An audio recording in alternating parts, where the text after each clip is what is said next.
CNBC TV 18 Weekender. Welcome back. We're in conversation with the founder of Xander Group, Siddharth Yog. Siddharth, what has been your biggest learning so far in your, 2-decade-old career? Wow, so many learnings. I don't think I could pin down just one. Okay. But if there was one learning that I would say has been out of all of the others that would take precedence, it would be to follow your own heart. All right. We know you as, a professor at Harvard, a private equity player, a co-founder of a big, large fund. What else are you passionate about? Who's Siddharth Yog outside of his work? I love the movies. That's my downtime, I guess. I see. I love reading. Being the son of a professor of English literature, poetry and reading, I think, are two things that I absolutely adore. So since you love poetry, could you recite something for us? Oops.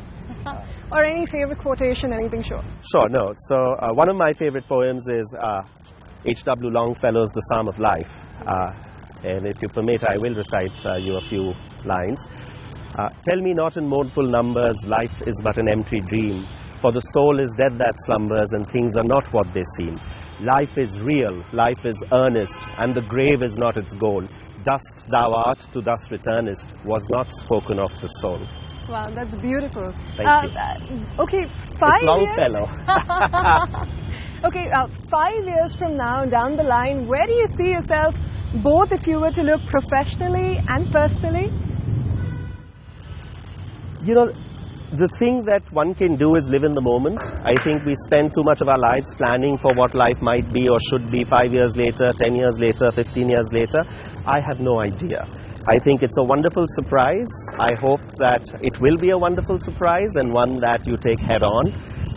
And whatever life has to offer, I think will be something that I will cherish and relish and live in the moment. Is there any mistake from the past you'd want to correct? Is there something that you regret? Being aggressive when I was 24? All right, if you were not a private equity player, what would you be? What is an alternative career you ever thought of? Anything ridiculous? We all harbor strange dreams when we're younger. A TV talk show host. Wow, you won my job. There you go. Okay. The last question I want to ask you is, obviously when we work hard in a career, you're a self-driven man, what is the legacy you'd want to leave behind for everyone? What would be the Siddharth Yog legacy?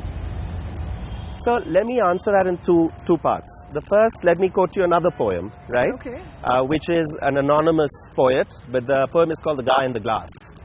And it goes somewhat like this. And I'll just quote you 2 stanzas rather than going the whole poem. When you get what you want in your struggle for pelf, and the world makes you king for a day, then go to the mirror and look at yourself and see what that guy has to say. For it isn't your father, your mother, your husband or wife upon whose judgment you must pass. The fella whose verdict matters most in your life is the guy staring back from that glass. You may fool the whole world down the pathway of years and get pats on your back as you pass, but your final reward will be heartaches and tears if you've cheated the guy in the glass. So to summarize, if I could draw from that poem, my only hope is I haven't cheated the guy in the glass. That is the most important thing to me. Lovely to hear that. Thank you so much for your time. It was a pleasure speaking with you. Thanks very much. Many thanks for joining us on this weekend from all of us here at CNBC TV 18. It's a goodbye. Have a great weekend. CNBC TV 18 Weekender.